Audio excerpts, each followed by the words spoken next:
There are places in North America where the forest doesn't feel empty, even when you're completely alone. Places like the Great Bear Rainforest in British Columbia, where the trees are older than most civilizations, and entire valleys remain largely untouched by modern development. Places where the silence isn't peaceful, it's watchful. Across thousands of miles of wilderness, from the Pacific Northwest to the deep boreal forests of Canada, people have reported encounters with something that shouldn't exist.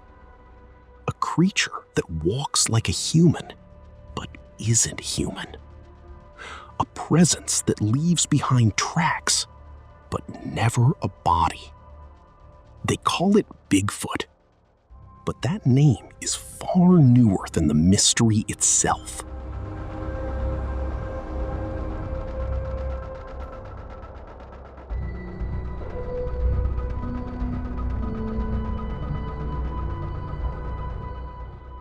Long before the name Bigfoot entered popular culture, Indigenous peoples across North America were already telling stories about something remarkably similar. The word Sasquatch comes from Sasquatch, a term from the Halkomelem language, spoken by Indigenous groups in what is now British Columbia. These stories predate European contact by centuries. But this isn't a single legend. It's many. Across the continent, separate cultures, often with no contact, describe large bipedal beings living deep in the wilderness. The Wendigo, the Hairy Man, the Stick Indian, the Oma. Different names, different regions, but the same core description. A massive, human-like figure, covered in hair, moving silently through forests. What's more unsettling is how consistent these accounts are, not just in appearance, but in behavior. In many traditions, this isn't simply an animal. It's something in between. A liminal being, existing on the boundary between the human world and the wild. Something aware. Something intelligent. Something that chooses when it's seen and when it isn't.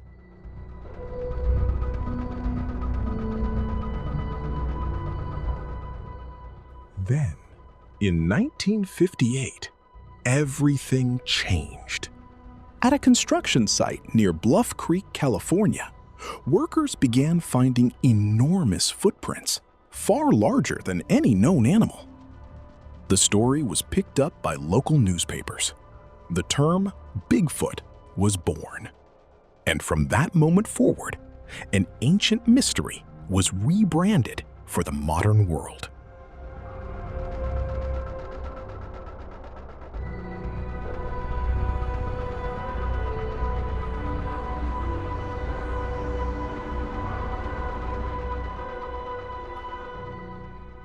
If Bigfoot exists, it doesn't roam randomly.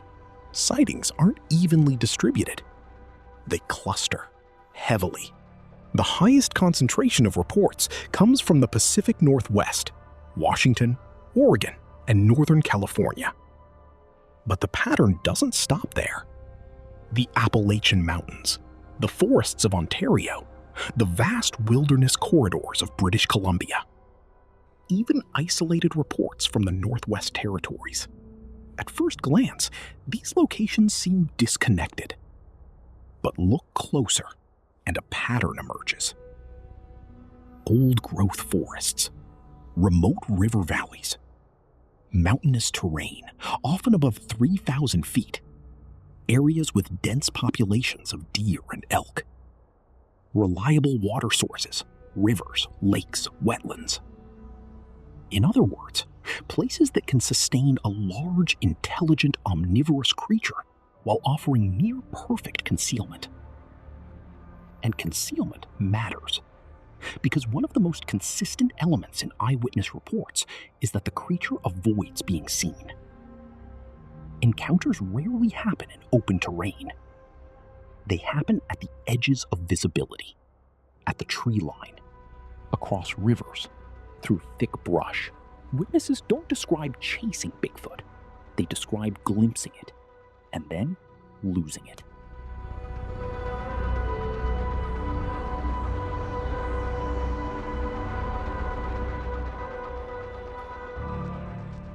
For something so elusive, the amount of alleged evidence is difficult to ignore. But none of it is conclusive, which is why the debate continues. The most famous piece of evidence is the Patterson-Gimlin film. Shot in 1967 at Bluff Creek, the same region where the first footprints were reported, it shows a large bipedal figure walking across a sandbar before turning briefly toward the camera. Decades of analysis have failed to settle the question. Some experts argue the movement is consistent with human biomechanics. Others say it displays muscle dynamics that would be extremely difficult to fake, especially in 1967. And notably, Bill Munns, a Hollywood costume and makeup expert, spent years analyzing the footage, ultimately concluding that replicating the figure with the technology available at the time would have been extraordinarily unlikely. No definitive conclusion has ever been reached. Then there are the tracks, thousands of them, casts collected across North America, many showing consistent anatomical features. Some even display dermal ridges, patterns similar to fingerprints, suggesting a primate-like foot structure. If they're hoaxes, they're extraordinarily sophisticated ones. Audio evidence exists as well. In the 1970s, a series of recordings known as the Sierra Sounds captured strange vocalizations deep in the Sierra Nevada mountains. They don't match any known animal. A Navy cryptolinguist who analyzed them concluded the sounds contained structured patterns, possibly even language. And then there's video. In 1994, a man named Paul Freeman captured footage in Washington state showing a large upright figure moving through forest terrain. Like the Patterson-Gimlin film, it has never been conclusively debunked. DNA evidence, however, remains frustratingly inconclusive. Hair samples, tissue samples, most have been identified as known animals. Others were contaminated. A 2013 study conducted at Oxford analyzed dozens of samples. The results were underwhelming, but not entirely dismissive, which leaves us in a strange position. Plenty of evidence, none of it definitive.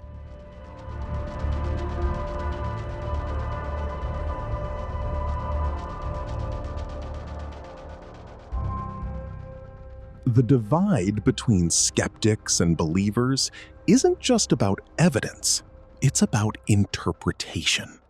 Skeptics point to a simple fact: there is no body, no bones, no verified biological specimen. For a species this large to exist, there should be remains. There aren't. They also point to misidentification. Bears, particularly when walking upright, can appear remarkably human at a distance. Add poor lighting, fear, and expectation, and the mind fills in the gaps. Then there's hoaxing.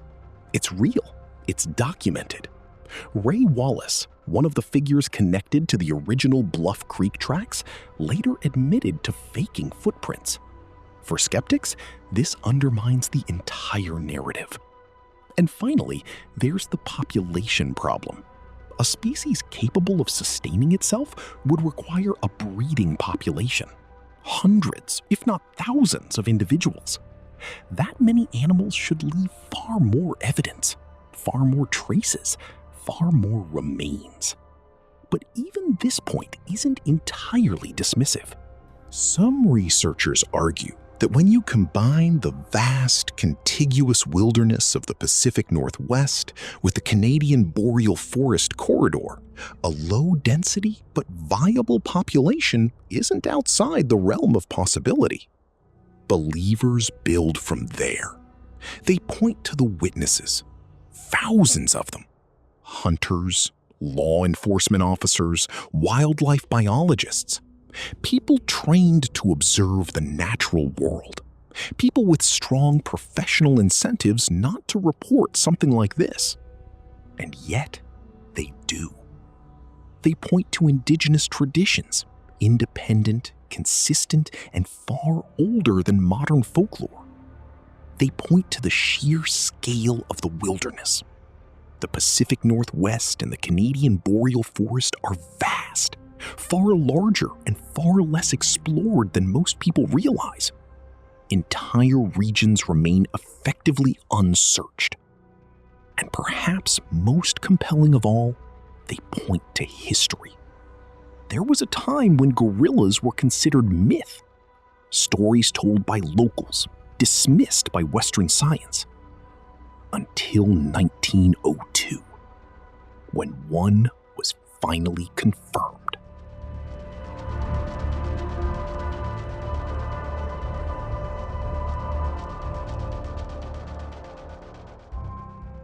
If Bigfoot exists, is it dangerous? The answer is complicated. Most reports describe avoidance. The creature observes, then retreats. Encounters are brief, non-confrontational. A glimpse across a river, a shape moving between trees, a presence that vanishes the moment it's recognized. But not all encounters end that quietly. There are accounts of aggressive displays, rock throwing, tree knocking, bluff charges, behavior that suggests territorial warning rather than predation. A message, not an attack. Stay back. Leave. You're not supposed to be here. And then there are the more unsettling encounters. The ones where witnesses don't see the creature immediately. They feel it.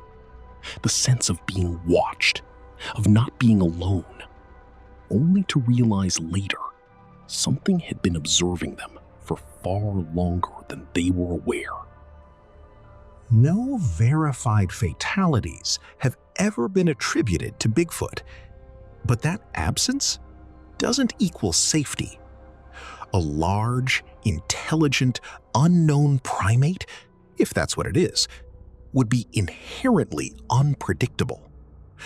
Not a predator of humans, but not something to underestimate, which places its danger level somewhere between low and moderate, and firmly in the category of unknown.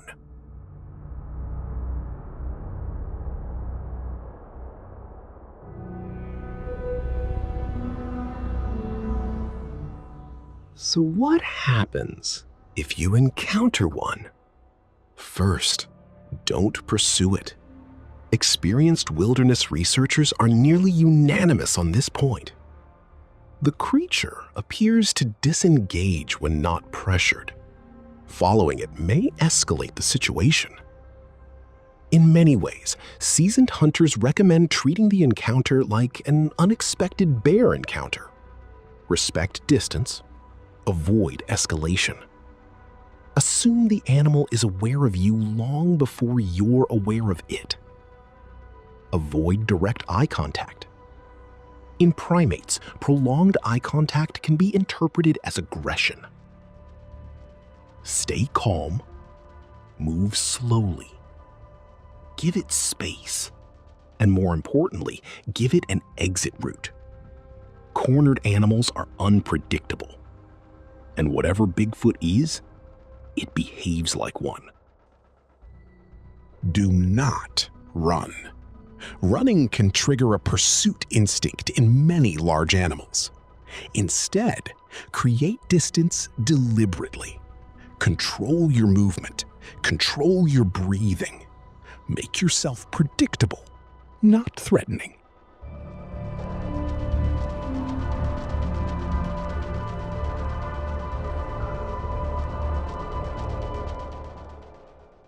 document everything. Photos, audio, track measurements. Details fade quickly under stress. Even small observations, time, location, weather, can become important later.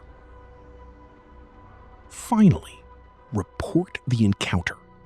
Organizations like the Bigfoot Field Researchers Organization maintain extensive databases of sightings. Each report adds another data point, another piece of the puzzle.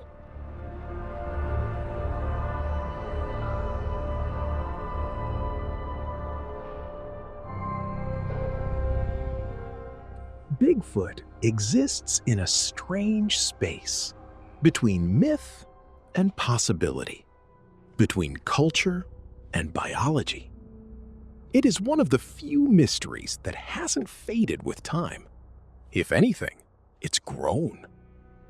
Because despite decades of investigation, analysis, and debate, no one has been able to prove it, and no one has been able to fully explain it away. Thousands of sightings, centuries of stories, and a question that refuses to disappear. Is Bigfoot a relic of something ancient? An undiscovered species? A cultural phenomenon shaped by human perception? Or something else entirely?